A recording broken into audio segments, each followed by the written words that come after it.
Hello everyone, this is your educator Mansi Gupta. Welcome to ready for study. आज हम class 10th की सामाजिक विज्ञान की असेसमेंट वर्कशीट करने जा रहे हैं। ये आपकी एसएसटी का असेसमेंट वर्कशीट 11 है और इसकी डेट है 17 नवंबर 2021। ठीक है, तो बच्चे यहाँ पर आप अपना नाम लिखना है, यहाँ पर आपको अपने टीचर का नाम लिखना है जो आपको एसएसटी पढ़ाते हैं। तो स्टार्ट करते हैं हम अपने क्वेश्चन आंसर को पढ़ना। आपको एमसीक्यू फॉर्म में क्वेश्चन दिए हुए हैं, जैसा कि आपको हमेशा दिया जाता है, एज यूजुअल है ये आपके लिए। जो भी आपको ऑप्शन सही लगता है उसके आगे ब्लैक कलर के पेन से मार्क कर दीजिएगा। ठीक है, पहला क्वेश्चन है, निम्नलिखित में से टूटी हुई बेड़ियां किसका प्रतीक है? तो बहुत ही आसान है ये। मुकाबले की तैयारी का नहीं, बहादुरी का नहीं, जर्मन साम्राज्य का बिल्कुल नहीं, आज़ादी मिलना, तो ये बिल्कुल ठीक है। जनरली क्या होता है, हम किसी भी गुलाम को किस में बांध के रखते हैं? बेड़ियों में, है ना, जंजीरों से बांध के रखते हैं। और फिर जब उसको आज़ाद करना होता है तो क्या करते हैं? उसकी वो जंजीरें तोड़ देते हैं। तो टूटी हुई बेड़ियां उसका प्रतीक है किसका? आज़ादी का। अगला है, सरिता एक अधिवक्ता है। अधिवक्ता होता है आपका जो बोलता है ना, उसको बोलते हैं, मीडिया में जो होता है वो। बताइए कि वह अर्थव्यवस्था के किस क्षेत्र में काम करती है? तो अधिवक्ता जो है उसका काम होता है कोई भी सेवा प्रदान करना। तो सेवा कौन सा क्षेत्र होता है? सेवा क्षेत्र होता है तृतीयक क्षेत्र, टर्शरी सेक्टर जिसको बोलते हैं। तो ये आपको ऑप्शन नंबर सी, तो यहाँ पे आपको ब्लैक कलर के पेन से मार्क कर देना है। ठीक है, नेक्स्ट क्वेश्चन है, निम्नलिखित में से कौन सी फसल मोटे अनाज का उदाहरण नहीं है?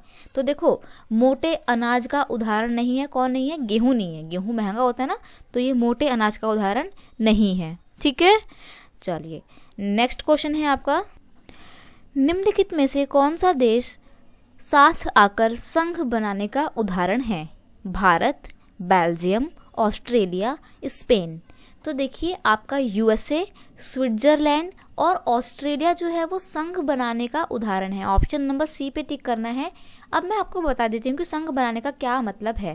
देखो, जैसे भारत है, भारत एक पूरा क्या है? गणराज्य है, और भारत के अंदर अलग अलग प्रांत है, प्रांत के तौर पे राज्य बटे हुए हैं। ठीक है, लेकिन अगर बात की जाए अमेरिका की, तो अमेरिका में पता है क्या है? अमेरिका पूरा एक कोई कंट्री, यूनाइटेड कंट्री नहीं है।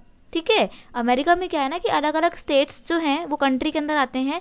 साथ ही साथ आसपास के जो कंट्रीज है ना, उन लोगों ने अपना पूरा ग्रुप बना रखा है। वहाँ पे सब पे क्या होता है? अमेरिका का ही लॉ चलता है, लेकिन गवर्नमेंट अलग अलग होती है। ठीक है, तो इसको बोलते हैं एक संघ, मिलकर काम करते हैं वो लोग सब कोई। इसीलिए अमेरिका का नाम क्या है? United state of America. ठीक है, ऑस्ट्रेलिया में भी यही काम होता है। ओके, ऑप्शन नंबर सी पे टिक करना है। अगला क्वेश्चन है आपका, महात्मा गांधी राष्ट्रीय ग्रामीण रोजगार गारंटी अधिनियम 2005 में क्या सुनिश्चित किया गया है? तो भाई आपको जो महात्मा गांधी राष्ट्रीय ग्रामीण रोजगार गारंटी अधिनियम 2005 है, जिसको हम मनरेगा के नाम से भी जानते हैं, इसमें क्या प्रावधान किया गया है? इसमें प्रावधान किया गया है कि ग्रामीण क्षेत्रों में लगभग सभी लोगों को जो है 100 दिन तक काम दिया जाएगा, और अगर काम नहीं भी दिया जाता है तो उनको 100 दिन की मजदूरी दी जाएगी। ठीक है, तो ऑप्शन नंबर ए में टिक करना है कि वर्ष में कम से कम 100 दिनों का रोजगार जो है उनको प्रदान किया जाएगा। ठीक है, अगला क्वेश्चन है, भारत में राज्य सूची पर कानून बनाने का अधिकार किस सरकार को होता है? अब देखो, बहुत ही आसान सवाल है। राज्य सूची, जब राज्य सूची की बात हो रही तो आपको नाम से पता लग रहा है कि कौन सी सूची होगी? जो राज्य सरकार के अंतर्गत आती होगी। तो जो राज्य सरकार के अंतर्गत आने वाली सूची है उसमें कौन सी सरकार कानून बनाएगी? ऑब्वियस सी बात है भाई, राज्य सरकार बनाएगी। तो ऑप्शन नंबर ए में टिक करना है। ठीक है, अगला क्वेश्चन है, एक ऐसा राजनीतिक दर्शन जो परंपरा, स्थापित संस्थानों और रिवाजों पर जोर देता है एवं तेज बदलावों की बजाय क्रमिक और धीरे धीरे विकास को प्राथमिकता देता है। ये क्या होता है? कौन सी राजनीतिक विचारधारा है जो अपनी पुरानी रीति रिवाजों को जो है उस पर जोर देते हैं कि भाई हमारे को अपनी पुरानी रीति रिवाज जो है वो छोड़नी नहीं है, और अगर कोई भी परिवर्तन लाना है तो धीरे धीरे लाओ, एकदम से तेजी से मत लाओ। तो ये आपका होता है रूढ़िवादी। ठीक है, ये परिवर्तन लाने के बहुत खिलाफ होते हैं, और अगर चाहते में परिवर्तन आए तो बहुत धीरे धीरे चाहते हैं ये। ठीक है, वे संसाधन जिनका सर्वेक्षण किया जा चुका है और उनके उपयोग की गुणवत्ता और मात्रा निर्धारण की जा चुकी है। मतलब ये वो संसाधन होते हैं जिनका हमें पता लग चुका है कि कितनी क्वांटिटी में ये हमारे पास अवेलेबल हैं, और ये हमारे लिए किस प्रकार से महत्वपूर्ण हो सकते हैं। तो ऐसे कौन से संसाधन हैं? वो हैं आपके विकसित संसाधन। ठीक है, ऑप्शन नंबर डी में टिक करना है। उदाहरण के लिए आपका पेट्रोल और कोयला। ऐसा मैंने एक स्टडी में पढ़ा था, उसमें दिया हुआ था कि जो कोयला अभी तक हमारे पास जितना भी कोयला का स्टॉक अवेलेबल है, लगभग 200 साल तक के लिए हमारे पास कोयला बचा हुआ है, और पेट्रोल जो है सिर्फ अगले 40 सालों के लिए बचा हुआ है। ठीक है, तो और हम लोग जो है पेट्रोल और कोयले का बहुत अच्छे तरीके से इस्तेमाल करना भी जानते हैं। तो ये दोनों हमारे लिए विकसित संसाधन के उदाहरण हो सकते हैं। ठीक है, अगला प्रश्न है, नीचे दिए गए प्रश्न में दो प्रकथन दिए गए हैं, एक संकल्पना और दूसरा कारण। कथनों को पढ़िए और सही विकल्प का चयन कीजिए। श्रीलंका में तमिल अलगाव महसूस कर रहे थे, तो बिल्कुल सही है भाई। देखो श्रीलंका में क्या था, 2 प्रकार के समूह थे ना, एक थे सिहली और एक थे तमिल। सिहली जो थे वो जनसंख्या का 74% थे और तमिल जो थे सिर्फ 16% थे।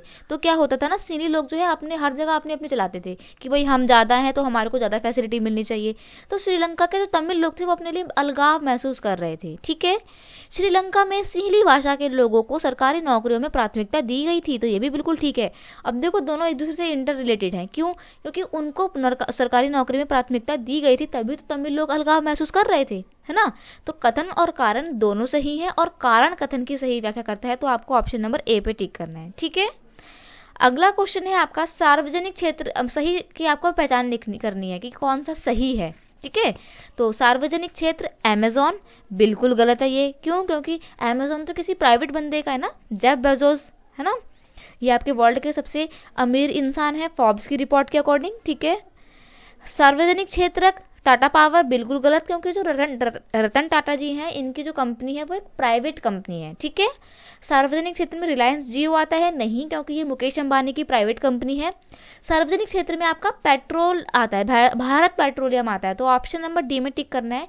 भारत पेट्रोलियम जो है एक सार्वजनिक उद्यम है जो सरकार के अंतर्गत आता है, और केंद्र सरकार जो है इसको संभालती है। ठीक है, तो बच्चे बस ये आपकी वर्कशीट इतनी थी। आई होप आपको चीज़ें समझ में आई होंगी।